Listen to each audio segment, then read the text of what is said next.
1-0, le vent des clubs, c'est parti.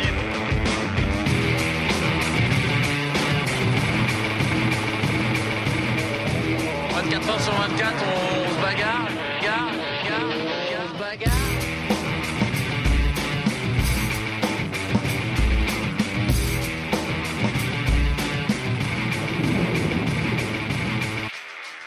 Bonjour à tous. Bientôt les maires du Sud pour la tête de course. Jean Lecam à la barre et Bertrand De Broc qui espèrent se sortir rapidement de l'anticyclone de Sainte-Hélène. C'est ce qui vous attend juste après le classement de 16 heures que l'on découvre ensemble. Armel Lecléache sur Banque Populaire est toujours en tête avec désormais 134 000 d'avance sur Alex Thompson qui gagne du terrain. Mais la bonne opération du jour est signée Jean-Pierre Dick qui pointe à la 3e place alors qu'il était encore 5e hier. François Gabard se retrouve donc 4e, juste devant Bernard Stamm sur Cheminée-Poujoula, qui n'a que 22 000 de retard sur le Benjamin de la course. Jean Lecam, Mike Golding et Dominique Vavre forment le trio de poursuivants. Alors qu'en deuxième partie de classement, Tanguy Delamotte, 11e, pointe à 810 000 du leader devant Bertrand De Broc. Le skipper de votre nom autour du monde qui est un peu inquiet à l'approche de l'anticyclone de Sainte-Hélène. En effet, le centre de cet anticyclone se déplace un peu vite et les conditions sont changeantes. Il faut donc s'adapter en permanence. Écoutez Bertrand De Broc à la vacation de ce matin. Il faut gratter quelques milles devant et j'ai bien peur que la petite porte de Sainte-Hélène se referme sur moi et sur ces deux, trois bateaux là. Et bon, de toute façon, on fera avec la météo, mais ça risque. Mais voilà, donc j'essaye de gagner quelques milles, mais ça va vite partout, c'est devant, derrière, voilà, il faut s'accrocher et puis il faut essayer d'avancer, quoi. C'est toujours un endroit un peu délicat, Sainte-Hélène, hein. C'est plus compliqué que les Açores.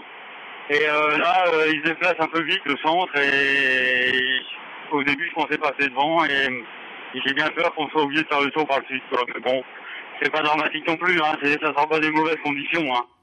Et à l'avant de la course, on ne se pose pas les mêmes questions. On regarde droit devant vers les mers du Sud et l'océan Indien, qui ne rappellent pas que des bons souvenirs à Armel Lecléache, même si le skipper compte sur son expérience pour bien gérer cette partie de la course.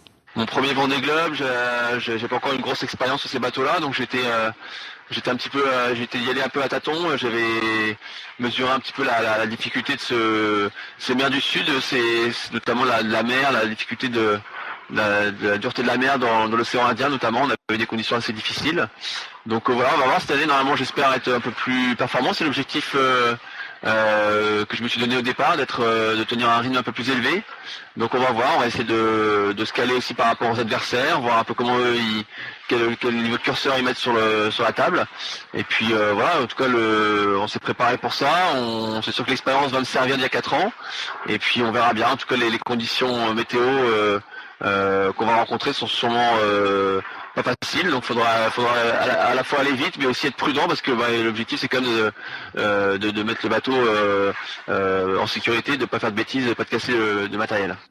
Pour François Gabard, la navigation dans les mers du Sud va être une découverte, mais le skipper de Massif s'y est bien préparé, profitant pour l'instant de conditions plutôt calmes.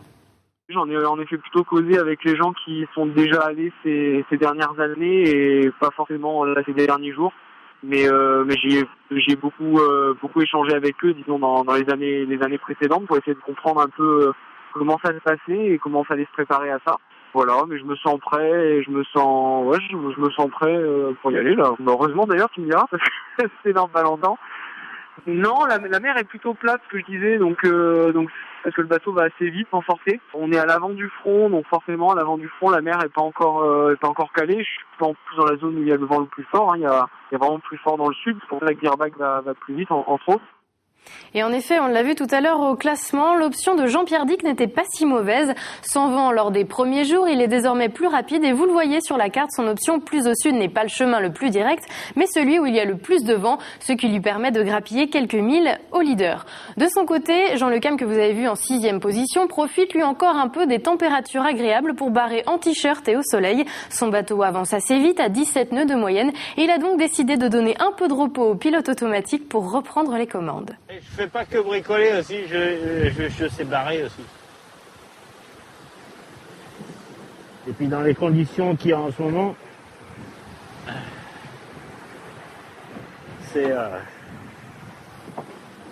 peu... je mets ça pour protéger du soleil, vous voyez. Avec ma petite télécommande magique. Stop. Hop, je suis là-bas. Ça c'est parfait. Sinon il faut se pencher, il faut aller se courbaturer. Bon bah là on marche pas mal. Il n'y a pas à dire.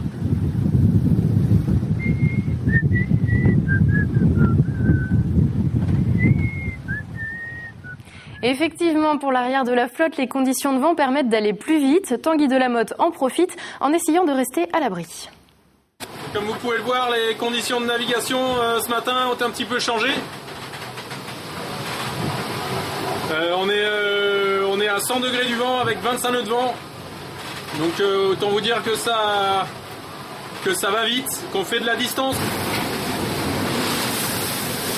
On est entre 16 et 19 nœuds. Et c'est sur ces images que l'on se quitte. On se retrouve demain pour un nouveau journal du Vendée Globe. Bonne soirée à tous.